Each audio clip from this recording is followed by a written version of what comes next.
हमारे चैनल को सब्सक्राइब करें और बेल आइकन दबाएं। ऊपर पापी लोगों को जगह नहीं है साण के, तू यहीं पे बता दे। अबे चिढ़ता क्यों है? तू पापी नहीं है। आजा जल्दी से बता दे क्या मिला है तुझे। अर्नब के कमरे में पाए गए फुटप्रिंट में से जो आप मिट्टी उठा करके लाए हैं, उस मिट्टी में से मुझे 4 चीजें मिली। 4 चीजें? कौन सी? घास फूस, डाबर, ईंट का चूरा और चौक। और इस मिट्टी का केमिकल एनालिसिस तारिका कर रही है। अगर कोई केमिकल होगा तो पता चल जाएगा। डाबर, घास फूस, ईंट का चूरा और चौक। अगर चौक है तो मैं बता सकता हूँ कि खूनी कहाँ से आया होगा। कहां से? स्कूल से आया होगा। मेरे टीचर चौक का इस्तेमाल ब्लैक बोर्ड पे लिखने के लिए करते थे सर। रेडी? अरे अभी तो स्कूल से बाहर निकलो, दिमाग खराब कर देते हो। डाबर, घास फूस, ईंट का चूरा और चौक, ये चारों चीजें एक साथ कहां पर मिल सकती है? सर बारिश की वजह से इन दिनों घास फूस तो हर जगह उगी हुई है। हाँ विनीत, मगर सिर्फ घास फूस ही नहीं ना, डाबर, ईंट का चूरा और चौक और घास फूस, यार ये चारों चीजें एक साथ किसी कंस्ट्रक्शन साइट पर मिल सकती है या फिर किसी फैक्ट्री में। और फैक्ट्री भी ऐसी जो बंद पड़ी है। हाँ, बंद फैक्ट्री। सर विसोला इलाके में काफी सारी बंद फैक्ट्रीज हैं। विसोला तो बहुत बड़ा इलाका है सर, तो वहां पे बहुत सारी फैक्ट्रीज है। तो हमें पता कैसे चलेगा कि कौन सी फैक्ट्री में जाना है? वो फैक्ट्री जिसमें ग्लिसरॉल का इस्तेमाल किया जाता है। ग्लिसरॉल? हाँ, इस मिट्टी में मुझे ग्लिसरॉल के मॉलिक्यूल्स भी मिले हैं। ग्लिसरॉल के मॉलिक्यूल? सर का ग्लिसरॉल तो प्रिजर्वेटिव है, खाने पीने की चीजों में इस्तेमाल किया जाता है, जैसे कि वेफर चिप्स है, चॉकलेट्स है। चॉकलेट्स चॉकलेट्स और विसोला, विसोला में चॉकलेट्स की फैक्ट्रीज हैं। यस सर, उनमें से 4-5 फैक्ट्रीज बंद भी पड़ी। सचिन, विसोला जा और पता लगा। और इस तन्मय के बारे में क्या पता चला? सर उसका मोबाइल अभी बंद ही है। तन्मय को क्या लगता है मोबाइल बंद रखने से सीआईडी वालों को पता नहीं चलेगा कि वो कहां पर है? उसके घर परिवार दोस्तों से पता लगा उसके बारे में। पूरी कुंडली निकालो इस तन्मय की, पूरी कुंडली। Yes sir. और वो फटी हुई पेंटिंग किसी आर्ट एक्सपर्ट को दिखा। हो ना हो ये पेंटिंग ही हमें उस खूनी तक पहुंचाएगी।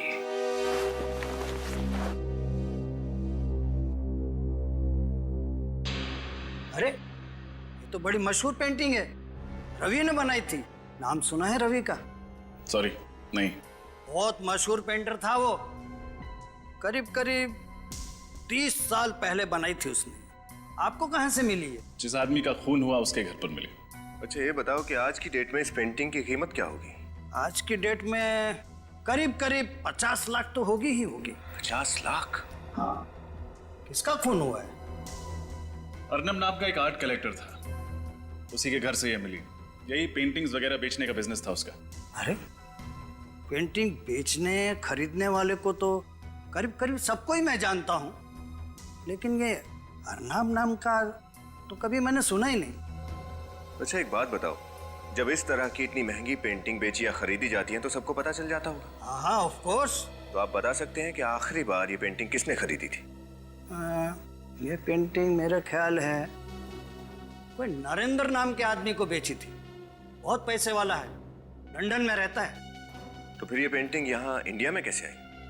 यही तो मुझे भी ताज्जुब हो रहा है कि ये पेंटिंग इंडिया में, और वो भी अर्नब नाम के आदमी के घर में कैसे आई? हो सकता है अर्नब ने ये पेंटिंग चुरा ली हो। चुराने का कोई फायदा नहीं, ये पेंटिंग तो नकली है। हाँ। नकली पेंटिंग? हाँ। मतलब अर्नब नकली पेंटिंग्स बेचता था? हाँ सर, जरूर उसने किसी को ये नकली पेंटिंग बेची होगी और बदला लेने के चक्कर में उसने अर्नब का खून कर दिया। हाँ विनीत, सबसे पहले ये पता करना होगा कि अर्नब ने ये नकली पेंटिंग बेची किसको थी। सचिन, पिछले चॉकलेट फैक्ट्री का मालिक क्या नाम है उसका? Mister Raghav sir. सर ये राघव के बारे में हमने सब कुछ पता कर लिया, सारी जानकारी मिल गई है सर। सर ये राघव का कोई भी कनेक्शन नहीं है अर्नब से। इस एरिया में आखिरी चॉकलेट की फैक्ट्री है, देखें यहाँ क्या पता चलता है। अरे हम लोग सीआईडी से। अच्छा, इस फैक्ट्री का मालिक कौन है? साहब ये फैक्ट्री अब कहाँ रही? ये तो बंद हो गई है। फिर भी कोई तो मालिक होगा ना इस जगह का। हाँ साहब, वो गगन जी हैं।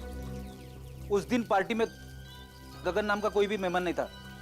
इस गगन के साथ कोई और पार्टनर है यहाँ? हाँ साहब है ना, वो प्रमोद सेठ हैं और कभी कभार आते भी हैं। ये प्रमोद था सर। अच्छा।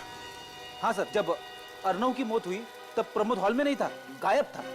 और कुछ दिनों पहले इस प्रमोद की अर्नव के साथ किसी बात को लेकर बहस हुई थी। इस प्रमोद से मिलना पड़ेगा। प्रमोद, सीआईडी आपसे मिलने आई है।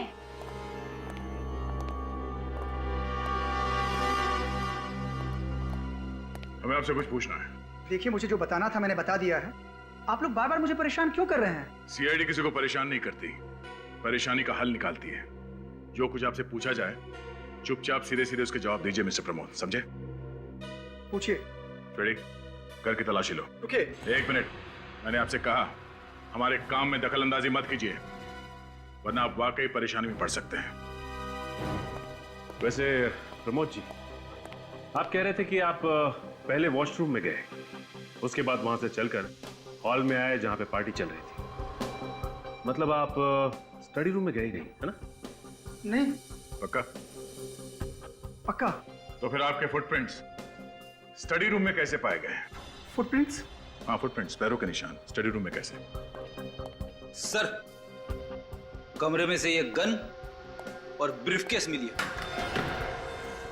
और ब्रीफकेस में से पैसे। क्या कहना मिस्टर प्रमोद, क्या है ये सब? सर, मैं मानता हूँ कि मैंने झूठ बोला।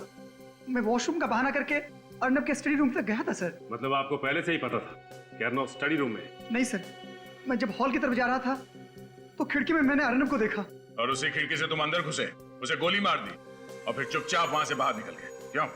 नहीं सर, मैंने अर्नब को नहीं मारा सर। तो फिर क्या करने गए थे उसके कमरे में तुम? हाँ? मैं तो ये पूछने गया था सर कि मुझे उसने नकली पेंटिंग क्यों बेची। तो उसने क्या कहा?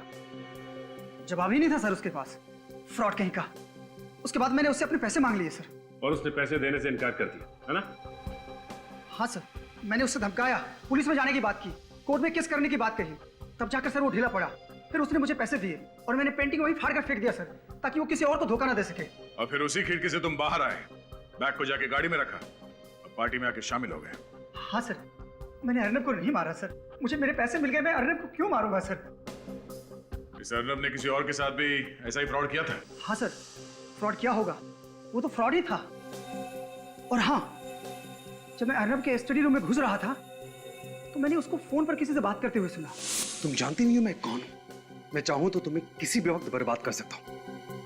इससे भला इसी में है कि तुम मुझे ब्लैकमेल करना बंद कर दो, समझी तुम? तुम्हारी कही हुई बात सच निकली तो तुम बच भी सकते हो, अगर झूठ है तो तुम्हें सीआईडी से कोई नहीं बचा सकता। सचिन, रिवॉल्वर को बैलिस्टिक में भेज दो। सर। अमिन, क्या रिपोर्ट है बैलिस्टिक का? सर, अर्नव को जो गोली लगी है वो प्रमोद की गन से नहीं चली। अच्छा सर, हो सकता है खूनी कोई और हो जो प्रमोद के कमरे से बाहर जाने के बाद कमरे के अंदर गया, उसने अर्नब को मारा और फिर पार्टी में शामिल हो गया। पार्टी में जो गेस्ट आए थे उनकी सारी डिटेल्स तो मंगवाए हैं ना? Yes sir. सर, किसी पर शक की कोई गुंजाइश नहीं है सिवाय तन्मय के। तन्मय ही खटक रहा है मुझे। इस तन्मय के मोबाइल फोन से उसके घर का पता चला? हाँ सर, मोबाइल कंपनी ने जो एड्रेस दिया था हम वहाँ गए भी थे, लेकिन वहाँ तन्मय नाम का कोई आदमी नहीं रहता। गलत एड्रेस, चालाकी कर रहा है। वो केटरिंग वाला लड़का भी कह रहा था ना कि उसने किसी को वहां से भागते हुए देखा। सर, कहीं आदमी तन्मय तो नहीं? ये तन्मय ही है, तन्मय ही है। वो ऐसे होगा कि जिस तरह से अर्नब ने प्रमोद को नकली पेंटिंग बेचकर फंसा दिया, उसी तरह से उसने तन्मय को भी नकली पेंटिंग बेचा। लेकिन जब प्रमोद को पता चला तो प्रमोद ने अपने पैसे उससे वापस लिए। लेकिन जब तन्मय अर्नब से पैसे वापस लेने गया तब अर्नब के पास पैसे ही नहीं थे। बस गुस्से में आकर तन्मय ने अर्नब को गोली मार दी। हाँ सर, उसका तो धंधा ही था सबको फंसाने का। और सर, ये प्रमोद कह रहा था कि जब वो अर्नव के कमरे में घुस रहा था तो उसने अर्नव को किसी से फोन पे झगड़ते हुए सुना। झगड़ते हुए? किसके साथ? सर, वो एक लड़की है उसका नाम शीला है, उसका एड्रेस है हमारे पास। शीला? अच्छा, तो शीला से जाकर मिलो और उससे अच्छी तरह से पूछताछ करो, अच्छी तरह से। ये शीला ही हमें बताएगी कि ये तन्मय है कौन। शीला, शीला, शीला,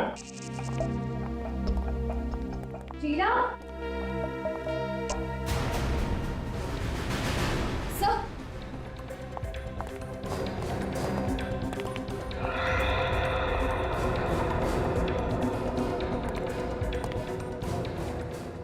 सर ये तो मर चुकी है।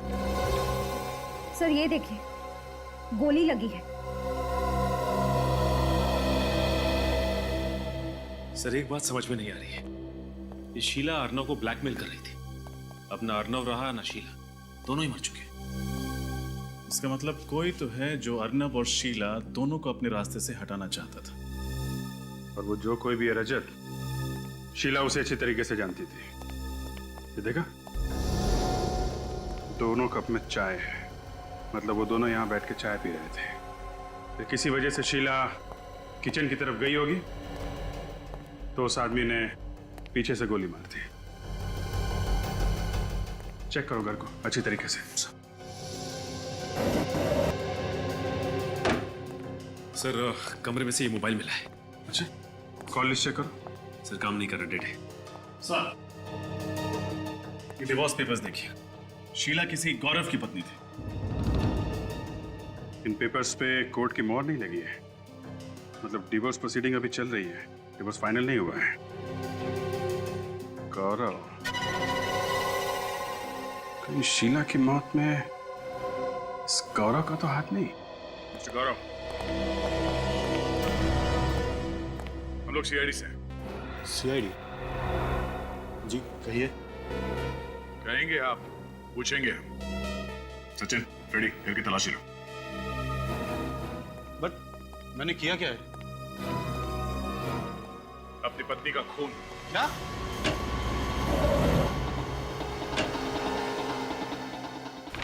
आपको लगता है कि शीला का खून मैंने किया है, तो आप अपना समय बर्बाद कर रहे हैं। हमारा समय बर्बाद होने की चिंता आप मत कीजिए। आपकी जिंदगी बर्बाद ना हो जाए, आप उसकी चिंता कीजिए। हमारे बीच झगड़े होते रहते थे, और छोटे बड़े झगड़े तो हमेशा मियां बीवी के बीच चलते रहते हैं। छोटे छोटे नहीं, बड़े बड़े झगड़े होते तो तुम दोनों के बीच में, तभी तो डिवोर्स लेने वाले थे। जी? क्या मैं डिवोर्स का कारण जान सकता हूँ? उसका कारण ये है, ये देखिए सर।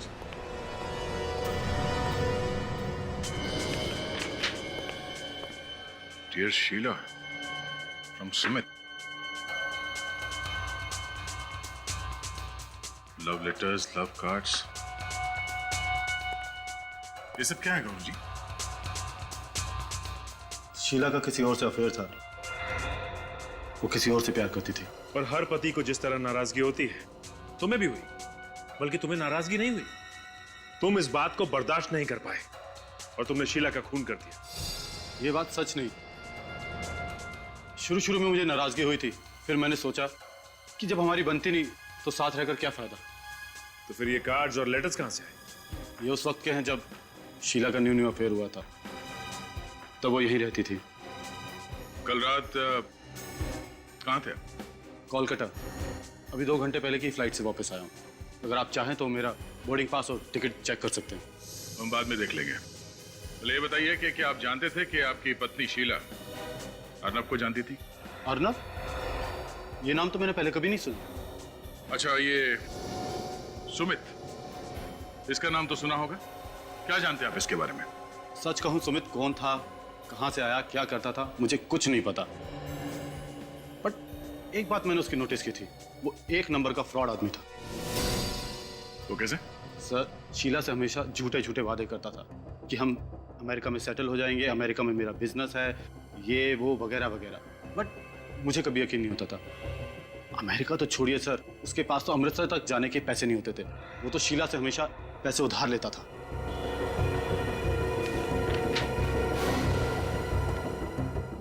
सुमित सच बोल रहा है या फिर ये गौरव? ये तो सुमित से पूछताछ करने के बाद ही पता चलेगा।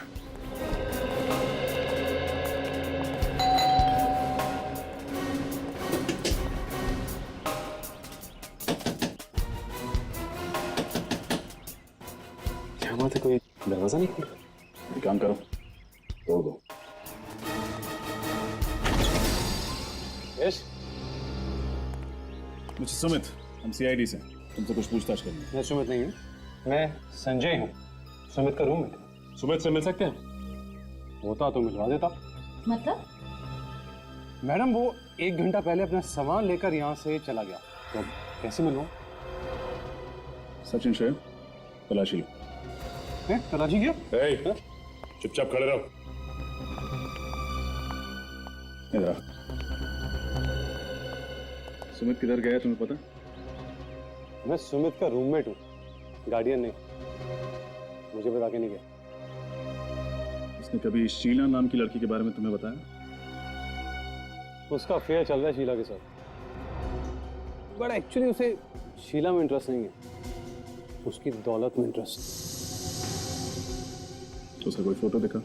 Sorry, no photos. सुमित घर में नहीं, लगता सारा सामान लेके निकल गया। सुमित दिखता कैसा, उसका हुलिया बता। सुमित एवरेज हाइट, मोस्टली वो क्लीन शेवन रहता है, अच्छे बच्चे की तरह। उसके छोटे छोटे ब्राउन बाल हैं और गले पर एक गहरा निशान है। ऐसे सर, फॉरेंसिक रिपोर्ट के मुताबिक शीला को जो गोली मारी गई वो .35 कैलिबर की है। क्या? शीला को .35 कैलिबर की गोली मारी गई? शीला को .35 कैलिबर की गोली और अर्नब को .45 कैलिबर की, तो क्या इन दोनों के खून दो अलग अलग गन से हुए हैं? सर, हो सकता है दोनों के कातिल ही अलग अलग हो। रजत, ये भी तो हो सकता है कि कातिल एक और गन्स अलग अलग हो। बहुत बड़ा कंफ्यूजन है सर। एक तरफ अर्नव शीला को धमका रहा है कि वो उसे कंफ्यूज। रेडी, एक मिनट, जरा सोच ले दो। शीला के टेलीफोन की डिटेल जांचिए। हाँ सर, आखिर में शीला ने सुमित से बात की थी, पर सर चौंका देने वाली बात यह है कि सुमित का नंबर और तन्मय का नंबर एक ही है। मतलब सुमित और तन्मय एक ही आदमी है? ऐसा कैसे हो सकता है? अर्नव के घर पे केटरर ने जो तन्मय का हुलिया बताया था और सुमित के दोस्त ने जो सुमित का हुलिया बताया था, दोनों में जमीन आसमान का अंतर है। ये अर्नव और शीला के बीच में क्या कनेक्शन हो सकता है? सवाल तो बहुत है विनीत, लेकिन इसका जवाब वो तन्मय ही दे सकता है। तन्मय। सर, एक और बात, पिछले 24 घंटों में शीला को 15 कॉल किए गए, विजय नाम के किसी आदमी ने। पिछले 24 घंटों में शीला को 15 कॉल्स किए किसी विजय नाम के आदमी ने। तो फिर इस विजय का पता लगा, उठा उसे। हो सकता है ये तन्मय का तीसरा रूप हो।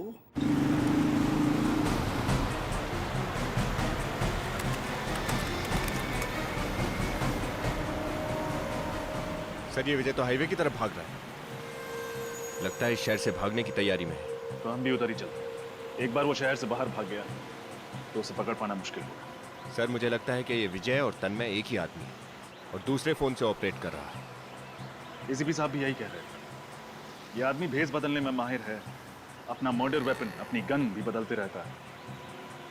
तो एक फोन नंबर बदलना उसके लिए कौन सा मुश्किल है? सर, ये विजय रुक गया। कहां पे? यहां से करीब 1 किलोमीटर दूर। अभी देखता हूं उसे।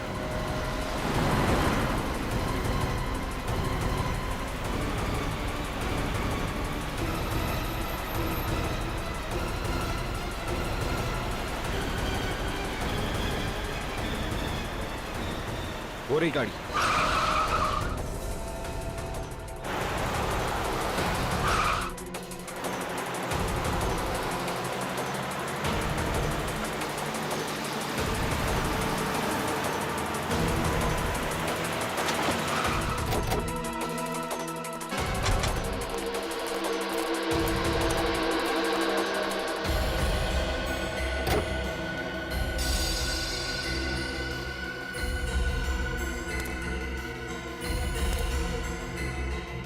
चाबी अंदर ही लटकी हुई। कोई आदमी नहीं।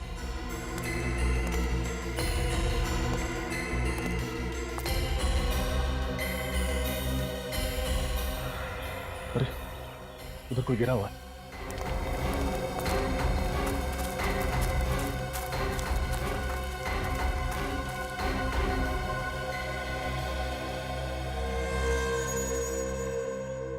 इसे तो गोली लगी है सर। तो अभी किसी ने गोली मारी। सर तो जिंदा है। पहले इसको हॉस्पिटल पहुंचाते।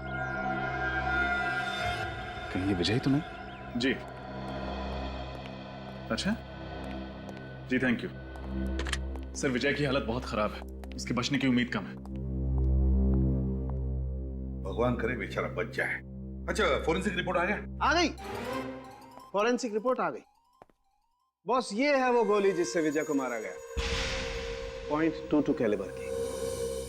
पहले .45, उसके बाद में .35 और अब .22 कैलिबर की गोली।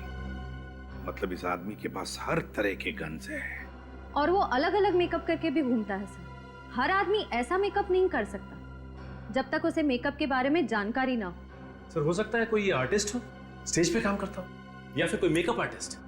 बॉस, मुझे एक बात और पता चली। तो इतनी देर से चुप क्यों बैठा सालू के? अरे यार, थोड़ा नम्रता से काम लेना चाहिए अगर कोई मदद करे तो। हमेशा घोड़े पर सवार रहना ठीक नहीं है। अच्छा तू बता, जल्दी बता चल। विजय के कपड़ों पर से मुझे एक बाल मिला है जो विजय का नहीं। खूनी का होगा। डीएनए किया बाल का? नहीं यार तो फिर फटाफट कर सालू के, हमारे पास वक्त नहीं है और हमारे रिकॉर्ड में भी मैच करके देखो। Okay okay. रजत, ये विजय और शीला, मुझे लगता है इन दोनों के बीच में कोई ना कोई कनेक्शन है, कोई ना कोई कनेक्शन है। इनके फोन रिकॉर्ड चेक किए? Yes sir. हाँ, लेकिन विजय और शीला के बीच में दूर दूर तक कोई कनेक्शन नहीं। सर। हाँ सर, विजय के बारे में काफी कुछ पता चल गया। क्या पता चला? वो विराज एसोसिएट्स में काम करता था और वहां के मालिक का नाम दीपक है। वो मर गया? मरा नहीं है, जिंदा है, हॉस्पिटल में है। मुझे मालूम है ये सब कौन कर सकता है। कौन? तन्मय। तन्मय? ये तन्मय आपके यहाँ काम करता है ना? हमारे यहाँ कहां से, भाग गया यहाँ से। मेरा पार्टनर हुआ करता था, मुझसे चीटिंग करके मेरे ही पैसे खा गया। तन्मय ने पैसे आपके खाए, ये विजय कहां से बीच में आ गया? उसकी क्या दुश्मनी थी तन्मय से? सर, मैंने ही विजय को तन्मय के पीछे लगाया था पैसों की वसूली करने के लिए। अच्छा ये बताइए, विजय शीला को कैसे जानता था? सर, इसी बीच उसने अपना नाम बदलकर तन्मय से सुमित कर लिया और विजय को पता चल गया कि शीला से उसका अफेयर चल रहा है। बस तब से उसे जानता होगा। सर सच सच बताइए दीपक जी, बात क्या है? सर, विजय ने शीला को फोन करके बताया कि ये सुमित नहीं, असल में तन्मय है। तन्मय दिखता कैसा है? मैं आपको उसका फोटो दिखाता हूँ सर। ये रहा सर। ये तन्मय है। एसीपी सर को फौरन इन्फॉर्म करना पड़ेगा। तन्मय की फोटो तो हमारे हाथ लगी, लेकिन उसके बारे में और कोई जानकारी मिली? नहीं सर, अब तक कोई जानकारी नहीं। सर, हाँ, ये देखिए उस बहरूपीय तन्मय का एक और रूप। सर, ये तो सुमित के रूममेट संजय की तरह दिख रहा है। एक मिनट, ये कोई सुमित का रूममेट संजय नहीं, ये तन्मय है, तन्मय। नींद काम करो, इसका स्किन कलर थोड़ा डार्क करो।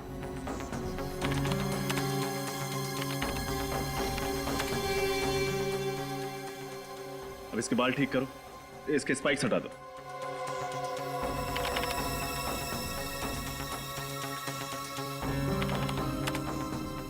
हाँ, इसकी आईब्रोज थोड़ी मोटी। अब इसको एक मूंछ दे दो। ये देखिए सर, अब ये हूबहू अर्नब की पार्टी की केटरिंग वाला लग रहा है।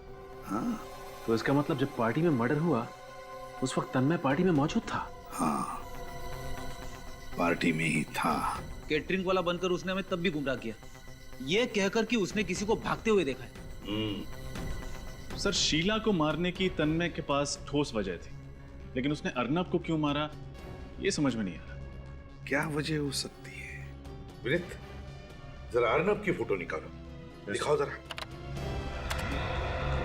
अब तन्मय की फोटो उसके बाजू में ही लगाओ। अब सब लोग ध्यान से देखो इन दोनों फोटो को, देखो क्या दिखता है। ये क्या सर? तन्मय अर्नव की तरह दिख रहा है। एग्जैक्टली फ्रेडी, दिख नहीं रहा है बल्कि एक ही है वो, एक ही अर्नव। मतलब अर्नव ने खुद को ही मार दिया? नहीं फ्रेडी, अर्नव ने खुद को नहीं मारा। जरा सोचो, विजय के कपड़ों पर से जो बाल मिला उसकी डीएनए रिपोर्ट और अर्नव की डीएनए रिपोर्ट काफी मिलती जुलती है। इसका एक ही मतलब है कि विजय का खून अर्नव के किसी रिश्तेदार में से ही किसी ने किया है। रजत, एक काम करो, इस ब्रज एसोसिएट्स के मालिक दीपक को फोन करो और उससे पूछो कि क्या तन्मय के किसी रिश्तेदार को वो जानता है क्या उसके बारे में कुछ जानता है क्या। Yes sir. अब समझ में आया उस आदमी के चेहरे पर इतने करीब से गोली क्यों मारी, उसका चेहरा तहस नहस क्यों किया। वो इसलिए कि कोई उसे पहचान न सके। सर, हाँ, दीपक का कहना है कि तन्मय का एक चचेरा भाई है राहुल, जो बिल्कुल उसकी तरह दिखता है, वही कद, वही नाक नक्शा। ओह, अब आया सारा खेल समझ में। राहुल तन्मय की तरह दिखता है तो तन्मय ने राहुल को अर्नब बना दिया और उसे मार डाला ताकि लोगों को लगे कि अर्नब मर गया है, और अब खुद तन्मय राहुल बनकर आजाद घूम रहा है। अच्छा, ये दीपक राहुल का पता जानता है? यस सर, वो राहुल का पता जानता है क्योंकि 1 साल पहले राहुल उसी की ऑफिस में नौकरी करता था। बस फिर देर किस बात की, उठाओ इस अर्नब उर्फ तन्मय को और पहना दो हक।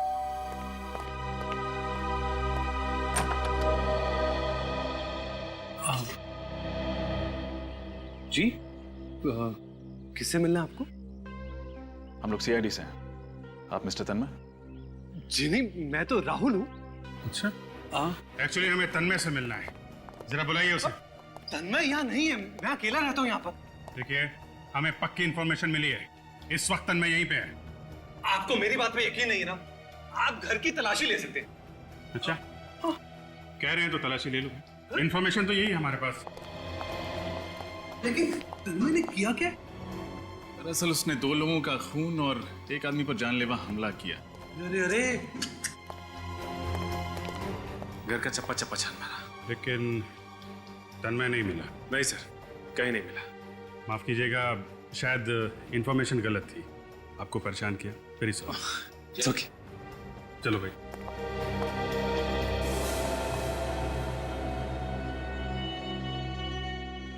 लगते तो यही है। हाँ सर, बुरा मत मानिएगा, अब कहीं आप ही तन्मय तो नहीं है? ये आप क्या कह रहे हैं? आपकी शक्ल तन्मय से काफी मिलती जुलती है। वो एक्चुअली हम लोग कजन है ना, तो अच्छा, आपको अगर मेरी बात पे यकीन नहीं है तो ये लीजिए, मेरा ड्राइविंग लाइसेंस चेक कर लीजिए, या मेरा पैन कार्ड या पासपोर्ट। आप चाहे तो मेरा डीएनए टेस्ट करा सकते हैं। नहीं नहीं, उसकी कोई जरूरत नहीं है। एक्चुअली आपकी शक्ल बिल्कुल मिल रही थी, इसलिए सॉरी आपको डिस्टर्ब किया, वेरी सॉरी। है इट्स ओके।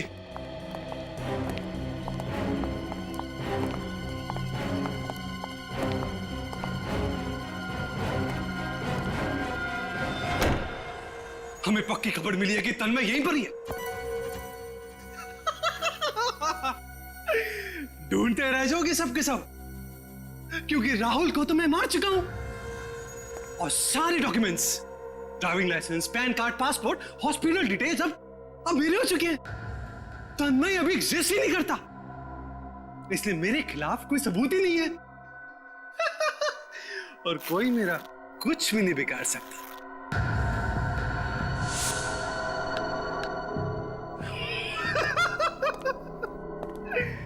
रूप बदलने में मैं माहिर हूं और सीआईडी को पता नहीं चलेगा कि मैं कौन से रूप में कब था। मैं हूं कॉन मैन, और सीआईडी यही सोचती रह जाएगी कि वो कौन सा मैन था। मिस्टर कॉन मैन, वो मैन कौन था हमने पता लगा लिया है। तन्मय जी उर्फ अर्नव उर्फ राहुल उर्फ संजय उर्फ सुमित उर्फ कैटरिंग वाले।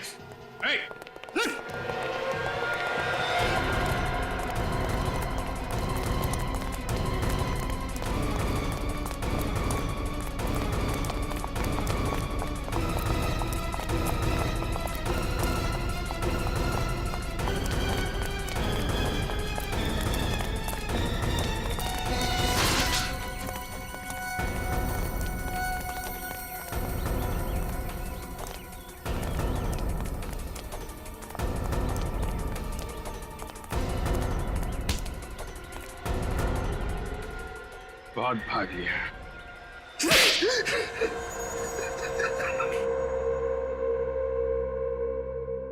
तन्मय से अर्नब क्यों बने तुम? दौलत के लिए, मेरे मानसी की करोड़ों की दौलत के लिए अर्नब बनकर उससे शादी की। और सुमित, सुमित क्यों बने तुम? मैं सुमित बनकर शीला की जिंदगी में आया, उसे प्यार का झूठा नाटक किया, क्योंकि मैं जानता था कि उससे डिवोर्स के बाद अपने पति से ढेर सारी दौलत मिलने वाली है। लेकिन जब तुम्हारे एक्स बिजनेस पार्टनर मिस्टर दीपक ने तुम्हारी पोल खोलने के लिए विजय को तुम्हारे पीछे लगाया, तब तुम्हें खतरा महसूस हुआ। हाँ, विजय को पता लग गया था कि मैं ही अर्नब हूं। उसने शीला को फोन करके मेरी धूरी जिंदगी के बारे में बताया। अर्नब का मरना अभी जरूरी था और मैंने खुद अपनी ही मौत का प्लान बनाया।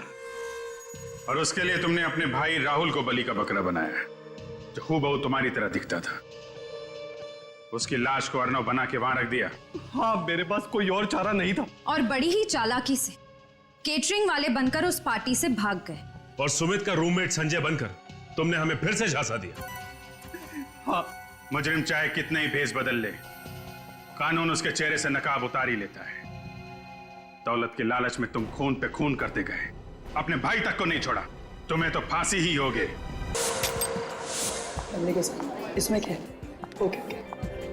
अरे शर्मा जी, ये क्या? मेरे पिताजी कहते थे जिसका ग्लास खाली उसका जग खाली। हेलो, सुनो, सर को ड्रिंक सर्व करो। थैंक यू मासी जी, थैंक यू। Enjoy yourself. या और बताओ कैसे चल रहा है? Mansi, happy birthday. Thank you. अच्छा, ये बताओ मानसी, आज तुम कितने साल की होगी? देखो, मेरे पिताजी कहते थे कि औरत से उसकी उम्र और आदमी से उसकी नहीं पूछी जाती। Enjoy yourself. अरे मानसी, अरे मैडम, केक काटना है या नहीं? कमाल के होस्ट हो तुम दोनों पति पत्नी। और ये अर्नब कहाँ है? एक्चुअली बस वो स्टडी रूम में कुछ अर्जेंट काम कर रहे हैं, उसे खत्म करते ही वो बस आते ही होंगे। Enjoy yourself.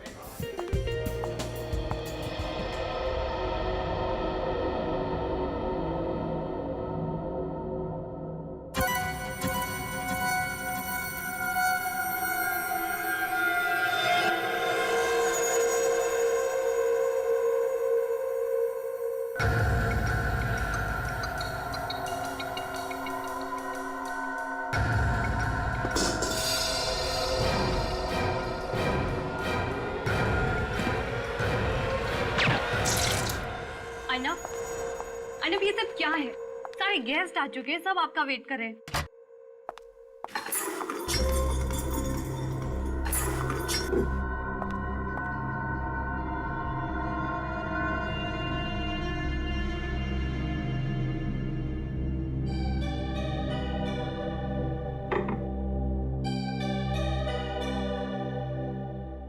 Arnab,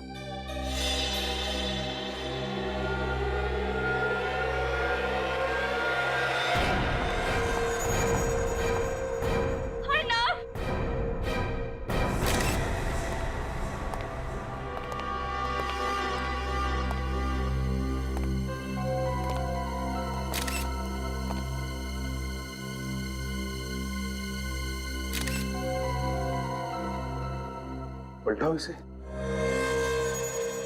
my God, Abhijit बिल्कुल करीब से चेहरे पे गोली चलाई है। इसका चेहरा तो बिल्कुल बिगड़ गया है।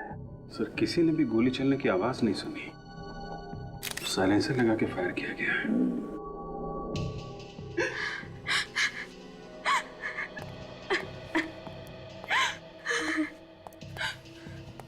मानसी, देखो, हमें भी बहुत दुख है तुम्हारे पति की मौत का, लेकिन अगर खूनी तक पहुंचना है तो हमें तुम्हें कुछ सवाल पूछने होंगे और तुम्हें जवाब देना पड़ेगा। क्या तुम जवाब दे पाओगी? अच्छा मानसी, बताओ, कौन कर सकता है ये? किसी पर शक है तुम्हें? नहीं सर, यहाँ तो सब अपने। अच्छा, क्या अर्नब की किसी के साथ कोई दुश्मनी थी? नहीं सर, उसकी किसी से कोई दुश्मनी नहीं थी। अच्छा, जब सब लोग हॉल में थे तो अर्नव यहाँ क्या कर रहे थे? वो मेरे साथ पार्टी में बाहर ही थे, पर अचानक उन्हें कुछ काम याद आ गया और वो यहाँ आ गए। क्या अर्नव इस कमरे में अकेले ही आया था या उसके साथ कोई और भी था, या फिर कोई अर्नव से पहले या अर्नव के बाद में कोई इस कमरे में आया था? कुछ मालूम है तुम्हें? वो तो अकेले ही आए थे, बस मैं उन्हें ढूंढते ढूंढते ही आ गई और मैंने अचानक देखा कि सर। हाँ फ्रेडी, ये देखिए सर, जूतों की निशान यहाँ भी है और यहाँ भी है। हाँ, मतलब खून इस खिड़की से अंदर आया है। हाँ, यहीं से आया है। लेकिन अगर यहाँ से आया है तो फिर सिक्योरिटी गार्ड ने तो देखा होगा उसे। फ्रेडी, सिक्योरिटी गार्ड को लेकर आओ। Yes sir.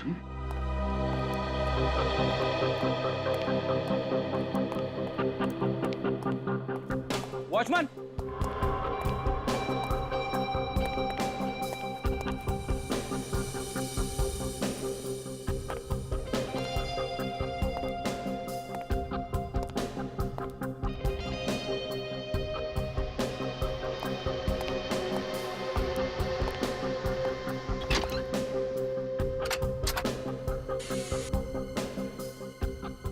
सर।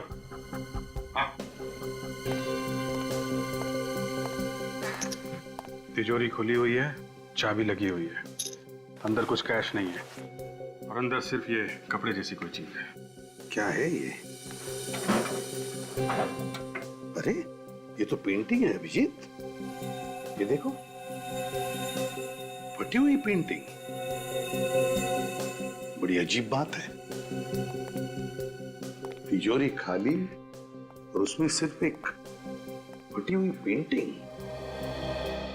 चक्कर क्या है? मन से एक बात बताओ, क्या तुम लोग अपनी तिजोरी में कुछ रखते नहीं थे क्या? नहीं सर, तिजोरी में तो हमेशा पैसे रहते हैं और चाबी भी अर्नव के पास रहती थी। ये खून पैसों के लिए तो नहीं किया है? हो सकता है। अच्छा, इस पेंटिंग को देखो, क्या तुम इस पेंटिंग को पहचानती हो? नहीं सर, पर इस तरह की पेंटिंग खरीदना और बेचना अर्नव का बिजनेस था। अर्नव का बिजनेस था पेंटिंग्स खरीदना और बेचना? तो फिर ये पेंटिंग फटी हुई क्यों है? इस बारे में तो मुझे कुछ नहीं पता सर। सर, ये मोबाइल बाहर पड़ा हुआ था। सर, ये फोन तो अर्नव का है। अर्नव का? देखो जरा। सलाम साहब। बताओ, क्या पार्टी में से किसी को भागते जाते हुए देखा? नहीं साहब, मैं तो सारा दिन गेट पे ही था। अच्छा, कोई दूसरा रास्ता यहाँ से बाहर जाने का? नहीं साहब, दूसरा तो कोई रास्ता नहीं यहाँ से बाहर जाने का। ठीक है, जाओ। अगर कोई दूसरा रास्ता नहीं है तो इसका मतलब है ये खूनी यहाँ से भागा नहीं है, बंगले के अंदर ही है, मेहमानों में घुल मिल गया है। बाहर जाओ और एक एक मेहमान की अच्छी तरह से तलाशी लो, देखो कुछ मिलता है क्या। सर, इस फोन से आखिरी कॉल किसी तन्मय को किया गया था, मगर उसका फोन बंद आ रहा है। तन्मय? यस सर, मोबाइल कंपनी वालों को बोल दिया डिटेल्स निकालने के लिए।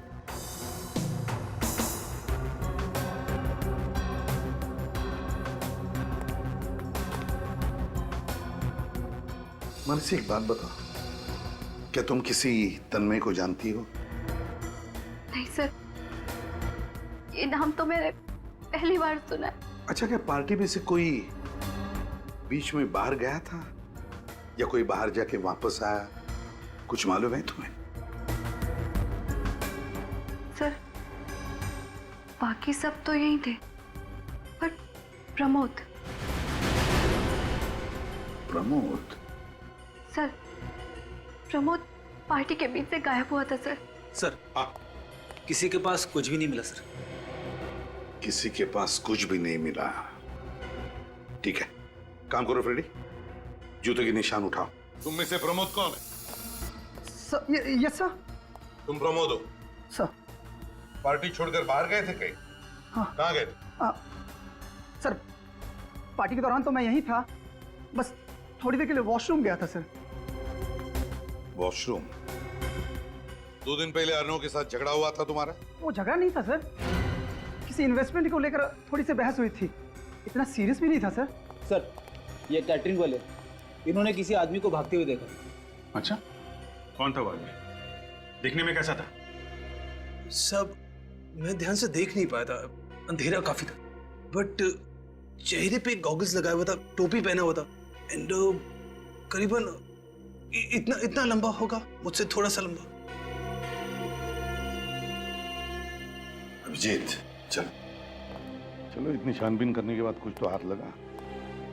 काम करो फ्रेडी, इसे लेकर जाओ और इससे स्केच बनवाओ, और फिर वो तिजोरी की चाबी, वो पेंटिंग, जूते के निशान और जगह जगह से उठाए गए उंगलियों के निशान, सब के सब जल्दी से जल्दी फोरेंसिक लैब भेज दो। भूखा बैठा है उधर साड़ून के।